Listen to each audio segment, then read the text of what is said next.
And when I remember Sarah talking about Amy, the first thing I thought was, wow, this is someone living their life before the Lord in a way that generates fruit. That's all I could think as she'd come home talking about her. And so we were very excited to hear about the school missions that she's been doing, and then to find out that there's an opportunity to partner. We were like, oh, this is awesome. This is exactly what we're going for. So I'll let Sarah take it from there as she continues to introduce her. Yeah, it was just so exciting. Amy and I used to teach together in Lowell, and I just remember her coming back from, I think, a missions trip that you had done or some sort of trip over there. She came back and she talked about she was going to start this school up and just how much of a huge endeavor it was going to be and very costly. But I feel like it was in no time, like things just came together so smoothly for you. Like I just feel like God put pieces together, and just awesome to see the work that she is doing. As a church, we are going to partner, as I told you guys, with the Brook United Methodist Church. Our children's church is going to be advocating for a child.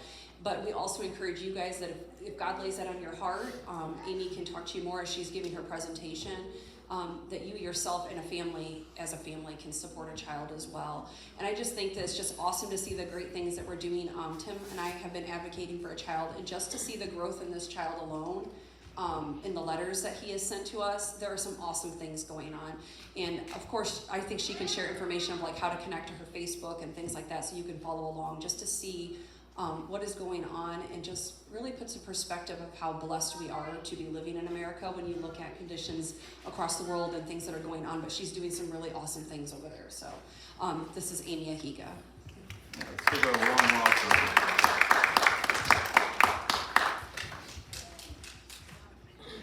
Thanks, guys. Good morning. Good morning. If I was in Kenya, I would say, Habari Asabui. And Ellis, what would you say? You would say, Mzuri Sana. So that just means good morning, and I'm well. So I've had the privilege of teaching with Sarah for many years. She was just down the hall from me.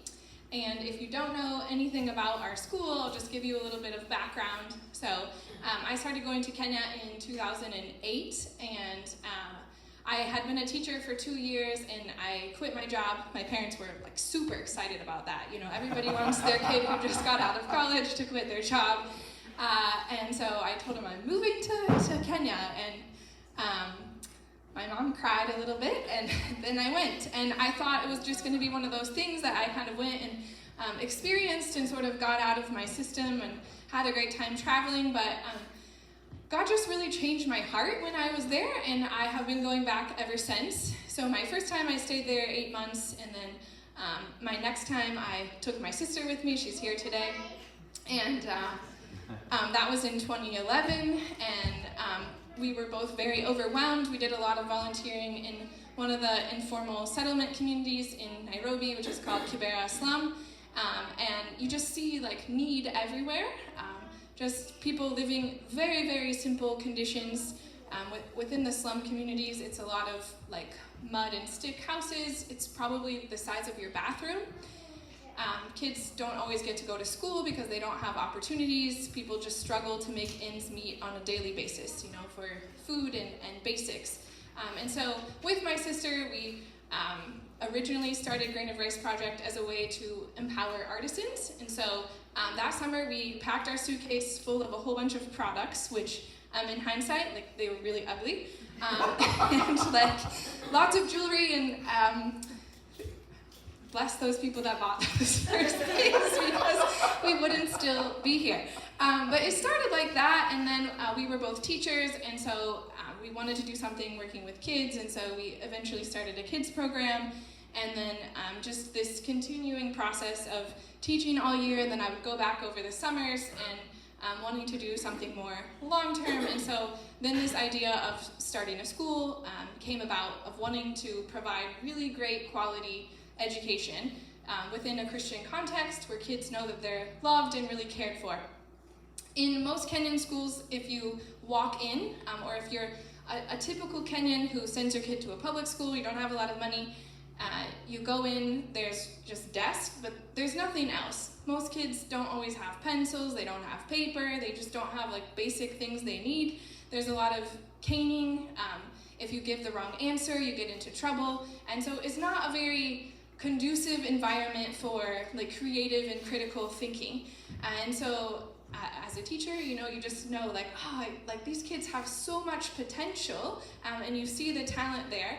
So I know for myself, like, school was free here and it was good, and like it didn't matter like that I grew up in a small town. I still got a great education, and I believe that education is something that should be available to everybody around the world, and especially for these kids, just to know that they are loved and they have a purpose.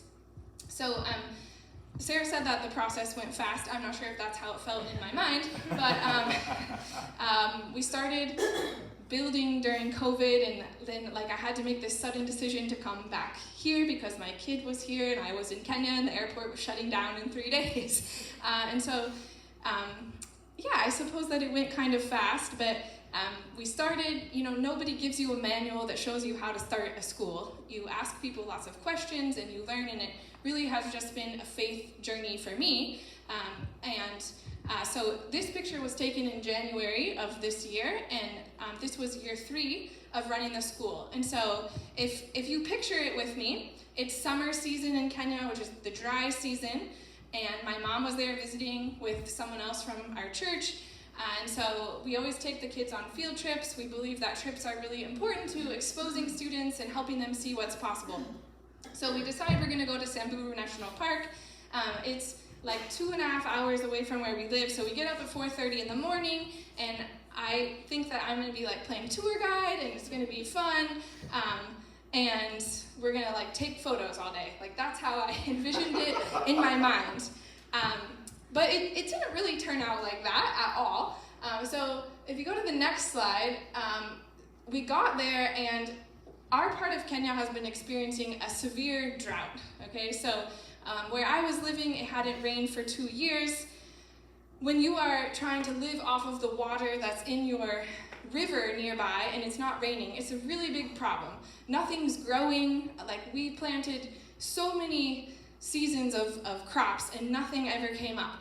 And so then we get to Samburu, it's even worse. Severe drought. When I was here 2 years before this, it was a river, and we came back, now there's nothing. There's supposed to be elephants everywhere there, as you can see. There weren't any elephants. We couldn't find any lions. I was like really bummed because last time we saw these lions. But then, out in the grass, there's this ostrich egg, and I thought that was really cool. I had never seen that out in the wild before. So we get out, we take a picture, we put it back, and I think, it's kind of going a little bit better. And then we turn the corner, and I couldn't really see where I was going. And we get stuck in the sand, like really, really stuck in the sand. And so where I live, it's like mild all the time, but this part of Kenya is so hot. So it's really hot, we're stuck in the sand, we have all these children with us, and we can't get out. We're like trying to scoop out with our hands. Remember also, this is the wild and you're not supposed to get out of your car, it's like dangerous. So there we are, and like these kids were really sweet, and they're like, we'll help you, and they're scooping, nothing's happening. Then these guys come along, I think they were Dutch, and they try to help us, and it didn't help at all. And so then myself and this other lady, we decide we're gonna walk to this lodge. There's a really close lodge. I'm sure they'll be able to, to have someone there to help us. We get to the lodge, it's closed. Everything had been closed in this park because of COVID. But then we turn around, and literally, I kid you not, in the middle of the bush, in the middle of nowhere, there's a shovel in the bush, like sitting in the bush. And like, it just felt like God's provision, like, here's your answer, here's the shovel. So we come back, we're still not very good at shoveling ourselves out. We're still stuck. Thank goodness, a whole truckload of Kenyans come along. That was that last picture. So within 5 minutes, these people like know what to do. Can you go back one? So they put all these pieces of brush like under the tires, and they're all like pushing us out, and like boom, like we're out. It's fine. And then my mom is like, can we please go get something to drink? I just want a Coke. And like, okay, well, I happen to know this place. There's only one place in the whole park that's open because of things closing down with COVID. And I know that it's really expensive, and I wasn't sure if they would let children in. So I'm like, hi, we don't have money to buy like a whole plate of food, but could we just come and have some soda? So they let us in, and this is my, I'm really annoyed and tired face. And, but in my head, I was like, okay, I'm gonna go home after this, and I'm gonna go rest in my bed. And I thought, the hardest part of my day is over, and I was kind of thinking ahead to this next week, yeah, this is a long day, but this is year 3 of Grain of Rice Academy, and we're gonna really step into our element this year, and everything's going to click into place, and it's gonna be smooth sailing. But it wasn't like that. It didn't happen like that at all. And what God was starting to teach me this year is that starting a school, it's really difficult. Building was hard, getting money for the land was hard, opening is really hard, finding students and navigating cross-cultural things, it's difficult. But the real test, and this is true in your life, even if you're not running a school, it's about how you persevere through the adversity, Because this is the year where I saw God stretch me more than ever. I had a friend who went back to the UK to have her baby, and she came back and she said, "You're still here." She's like, "I thought for sure you were just gonna go home." Nope, I'm here. And so, I had to decide if I'm like that van where I'm just gonna stay stuck in the sand, or if I'm gonna let God help me dig out and I'm gonna keep going. And as people, we're very messy, right? We all have our own junk and our stuff, and we struggle and we have imperfections. And when you start a ministry or you have a church, you have to embrace all these things, even with your neighbors. And so you have to love people anyway through these challenges. And if you're in Kenya, you have to be prepared for days when you don't have any water. So this is the front of our school. You keep going. You have to be prepared for when you don't have any water or any electricity, or this day, this is right before I left, the whole ceiling just literally fell in. There was a leak, and the whole thing just came crashing down, and you're like, all right, I guess you need to fix that. Or it's if there's these spiders in your sink. We have these giant spiders, guys. They're so big. I had a volunteer there a couple months ago, and she came screaming out of the bathroom, "What's wrong?" "Oh, there's a giant spider in the bathtub." And then there's these days where, now it's not a drought anymore. Now it's a flood, and your whole road is just flooding everywhere. And they keep telling me at home, they're sending me messages on WhatsApp, and they're telling me it's flooding everywhere. We've gone from one extreme to the other. It was so wet when I left that my laundry was hanging all over my house. We don't have dryers in Kenya. And I just packed all these wet clothes in my suitcase, wet shoes, wet clothes, all right, it's gonna be nice and smelly when I get to the US, And that's what it can be like if you live in this remote area of Kenya. It's different in Nairobi, but where we are, it's quite remote. So if you think back to me about that last picture where I had the Coke, that's where I was at. And then a few hours later, we were on our way home. And so we decided to stop and go to this girl's house. I had been looking for this girl to come back to school. This is her sister Gladys on the left side. And that's their home, and that's common. So you have sort of a range of places you could live. You could, if you don't have a lot of money, you'd probably be in one of those houses that's mud and sticks, or you might have mabati sheets, which are iron sheets, like this girl, and again, it's really small. Or if you have more money, then you would be in a stone house or an apartment, okay, something nicer. But this is where this girl lives, and it's very intrusive to take pictures of people in their homes. So I don't have a picture of the inside, but if you were to open this door, literally the only thing in there is a mattress on the floor. That's it. So Gladys had been staying in town with her grandma. She's back at school, but we have not seen her sister Susan. She's disappeared. We've tried going to the house. We can't find her. So I decided on this night we're going to just make a quick stop and go and get her if we can find her. It wasn't a quick stop. It didn't go like that. So this is when we found her. That's me. And the girl Susan is the one in the green. So she's 6. She was in the same class with my son Ellis. Now she's here with her sister behind her, who's 4. That's Elizabeth. And then she has this little baby on her back. We don't even know how old this baby is. But she's little, and they're just on the street corner. And I knew Susan as this very chatty girl. She was really learning English and happy and running around. She didn't look anything like that night. She had this very far away look in her eyes. Her mom was nowhere to be found. She got in her van and she told us she hadn't eaten in a couple days. So my mom was like pulling out peanut butter sandwiches and things that are left from the day. So then I don't know what to do. I mean, like, okay, I have this kid, we can take her back to school. There's no mom, where do we take this baby? I don't know what to do. So we start looking around, we try to find family members, and at one point it ends up with me in this little village town, and it felt like the whole street was gathered around me, like 50 people wanting to know why this Mzungu white lady has this baby in her hands, and like, I just want to go home. That's what I could think in my head. So finally, like, I decide, okay, I'm just gonna go to the police because I don't know what to do. So we go to the police, they proceed to find the mom very drunk in this pub, like down the road. So they bring her back to the police station. My mom and all these other kids are in the car. They're like singing. I can hear them. I'm outside, but I can hear them singing very loudly because they don't want this girl to hear what's going on or to like see her mom kind of acting crazy.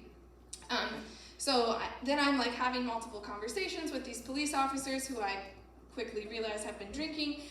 And so I still don't know what to do. And I tell them like, I don't know what to do with this baby, and I'm not really like equipped to take a baby, and they just kind of laughed. And so then we decide, okay, it's 9 o'clock at night, like let's just take this baby home and kind of figure out what to do tomorrow. And so like I just wasn't like mentally prepared for that.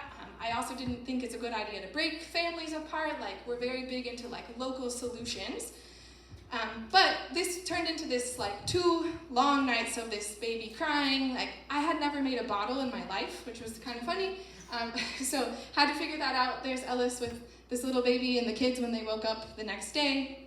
And so I always rely on Naomi. She's our office manager. She's amazing. And she kind of tells me like, look, if you really want to do the right thing is you try to bring this mom in and help like rehabilitate her. It's not the easy solution, but it's the better solution. So we work with child services, we bring this mom back. When we woke up in the morning, my mom immediately says, there's something wrong with the baby, like her left hand is not opening and closing, like she can't use the left side of her body. And so this turned into like months of physical therapy. The girl couldn't walk. She was 8 months old, and we thought she was about 4 months old. She was just very developmentally behind, and so the mom started working like on our farm and doing jobs for us, and you can see them in the next picture. So it's not a perfect story, okay? You don't just go from A to like Z and everything is fine. So it's a process. There's still a lot of healing to happen, but these are the girls recently. So this is when the baby Jenna turned 1 year old, and that's the middle girl, Elizabeth, and then Susan's on the other side, and it's just really good to see their joy like coming back and how they've changed. And you just have to remember this is very generational poverty, and like even though it's very easy for me to sometimes be very mad at this mom, I know that she just went through the same thing with her own mom. And one of the things that I learned when we did this trauma training is that you should always ask not like what's wrong with you, but what happened to you. And a lot has happened to her. She had her first baby when she was like 13. So, she's just been through a lot, and there's a lot of healing. And so I just think it's an amazing day of still overcoming adversity despite everything. It would be easy to say like everything just got a lot better, but there's just like more and more stuff that started happening. We had another missing student, and when she finally showed up, like she also had this very far away look in her eyes, and her story is that her mom has mental illness and she burned everything in their house like right before she came. And I tell you these stories because they're not like the exception, they're like the norm that people are going through really hard stuff. So in January and February, we had staff changes and student teachers and behavioral challenges, and like people were at my doorstep at 9 o'clock at night. I live right next to the school, so they would come and tell me like, oh, that like this problem is going on. And at one point we didn't have a teacher, and my mom was teaching preschool, which is PB1, which she taught kindergarten for 30-something years, so you would think it would be easy, but then remember, the children are speaking Swahili, or they're speaking mother tongue. And so my mom was like, it's like 2 weeks and I still can't get them to sit still. She said, like, I don't know what to do. And some of the high school girls were staying with us, and she said, can you make a list of just a few Swahili phrases that I can say? So my mom's favorite thing to learn was wacha, which means stop. So I just say, wacha. So it was just like really rough, and I was like, oh man, are we gonna make it? Like, she got back on the plane, and I was like, I don't know, like, and this was her 3rd time to come, and like, I'm pretty sure it was the hardest. So then it was March, and things were getting better, and the teacher situation had settled down, and so our counselor, Martha, wanted us to go do some home visits with these kids. So we went, we visited all these moms. That's the mom that we had helped, that we had found. These are all people from the Turkana community. They're a nomadic tribe that moves around, and so a lot of them have settled in town because their land has been taken or they don't have anywhere else to go. They often like squat on these properties, so they might be living there for a few months, and when the building is finished, they move again. So every time we're with these kids in town, they always are going back somewhere different. But we had this really great day, and people were like really positive, and despite everything, like they wanted to be involved with their kids. So then Martha says she's gonna go visit some homes, and she comes back. Martha is, she's young, but she's like tough cookie and like just really positive, you know? She comes back, she has tears in her eyes, and she shows me this picture, and she says, I've never seen anything like this. So she finds this little baby, his name's Dominic, and he's in the dirt. He's covered with urine and mud, and he's not walking. And she was like, yeah, it's just like the worst thing I've seen. And so this starts this whole other journey of like trying to work with child services and trying to get him to go to the hospital for treatment. He was 2.5 in that picture and weighing 16 pounds. I've seen a lot in Kenya, but I have never seen anything like this. It's definitely the most malnutrition kid I'd ever seen. He couldn't walk, he couldn't talk. And so eventually we brought this mom back to the property also. But that mom has also been through a very hard journey. Lots of things have happened. And so he just wasn't getting the care and attention that he needed. It was abusive and just, it wasn't great. And so it was this really organic process where he would like come to our house and have dinner. And Ellis would keep telling me like, Mom, can he just stay with us? And I'm like, I don't know about that. But then eventually it was like, okay, something has to be done here. And if they take the mom to jail for like mistreatment, they'll put the baby in jail too. And that's not a great situation. So eventually we got permission from Child Services for him to stay with us. And that was when he like first came. So you can see his head is really thin. But the next pictures are of now. And so this has become another member of our family. And Ellis and him are like brothers. And after 2 months, finally in September, he started walking. Like, I thought I was gonna cry. I mean, you get excited when your own kid walks, but like when it's someone who's overcome so much, it's just amazing. And like what you have to understand is he is the hero of the story. Like, I'm not the hero, but this little boy has shown me how you can fight and like not give up. He has this really infectious laugh. And also like we have this awesome lady helping take care of him. She's with him more than I am, and like she has been really instrumental. Like every day I would see her while I was at school, she would walk him all over my yard, like taking his hands, trying to get him to walk.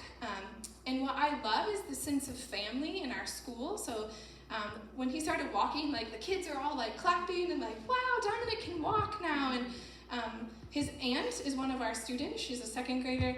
And she wrote me this really lovely note, like, oh, I'm just so like happy about his progress. And like when we got shoes for him, she was excited about that. And like, I mean, I don't wake up in the morning and feel like grateful for my shoes. Do you? Like, it's not something we think about, but it's something that they think about. And so Dominic has taught me that through Christ we can overcome because every day in Kenya is filled with challenges, you know? If you woke up this morning and you turned on your faucet or you turned on your lights, like, those are just things that we take for granted. If you came here in a car, it's a luxury to the rest of the world, but it's something that most of us just take for granted.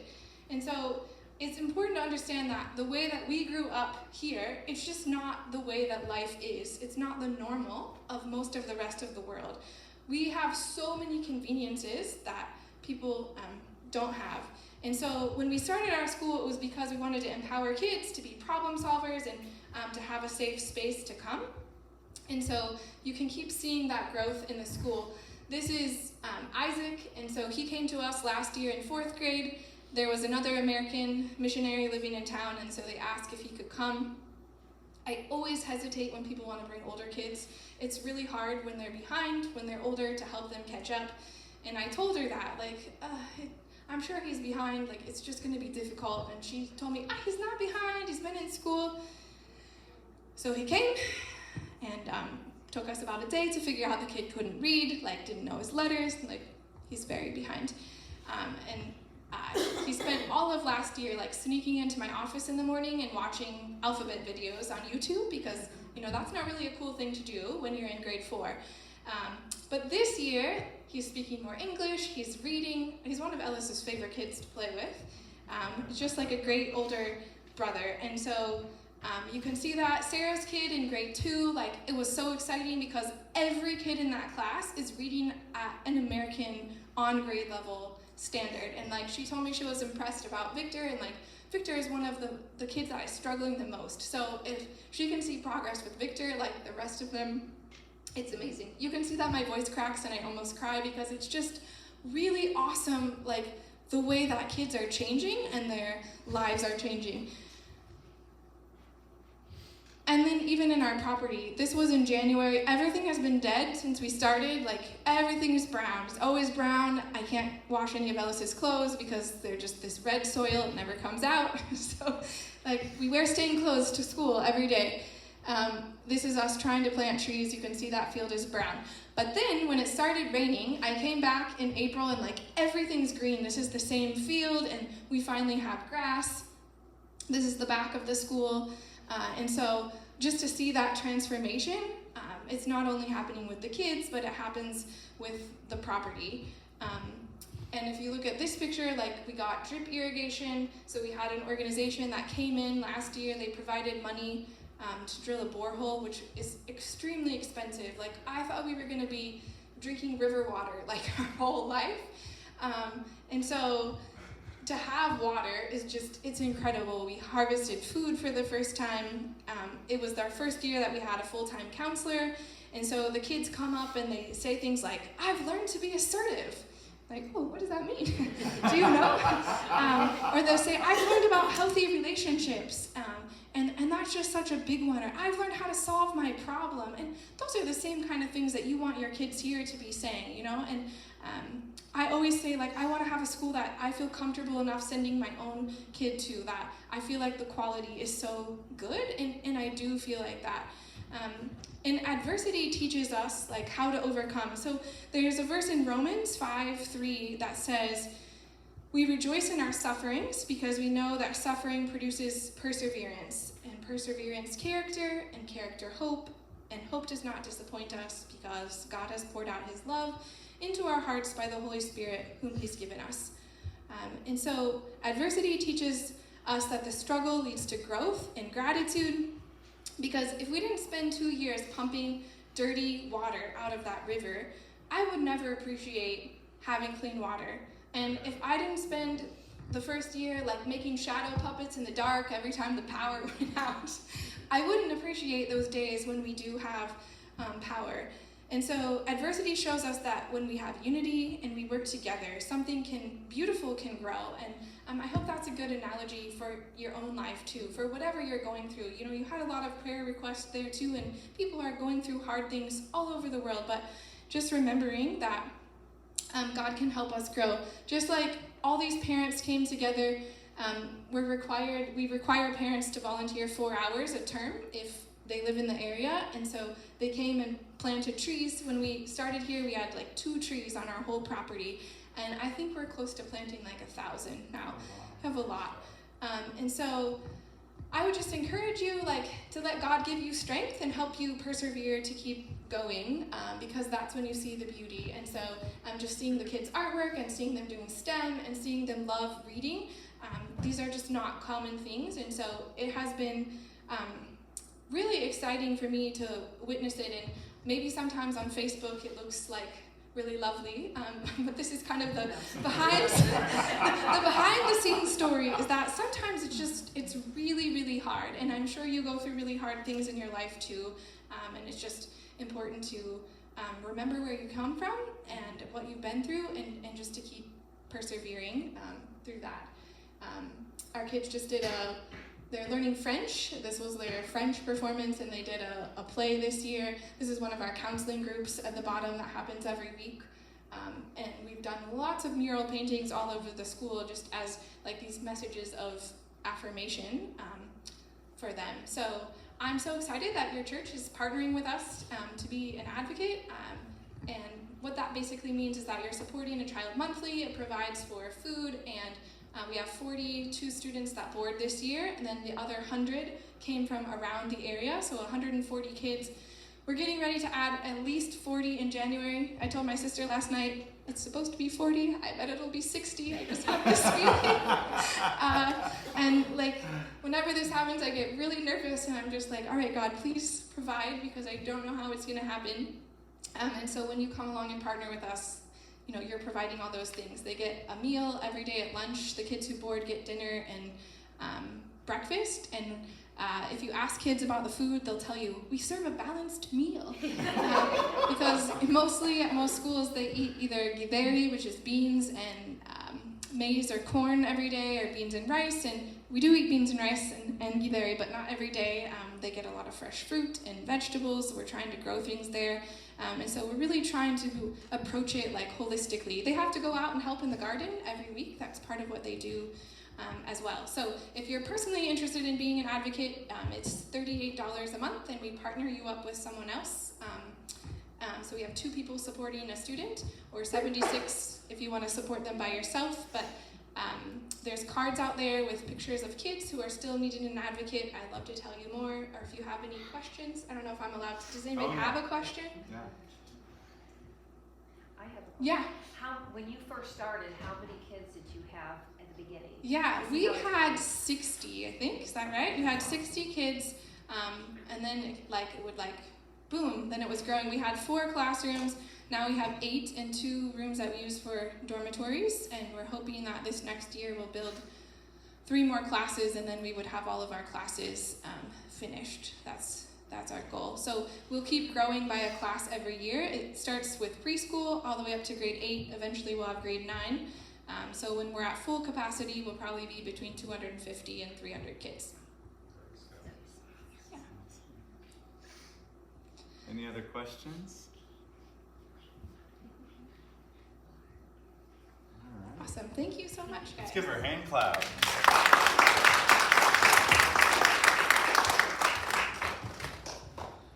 Amy, that was wonderful.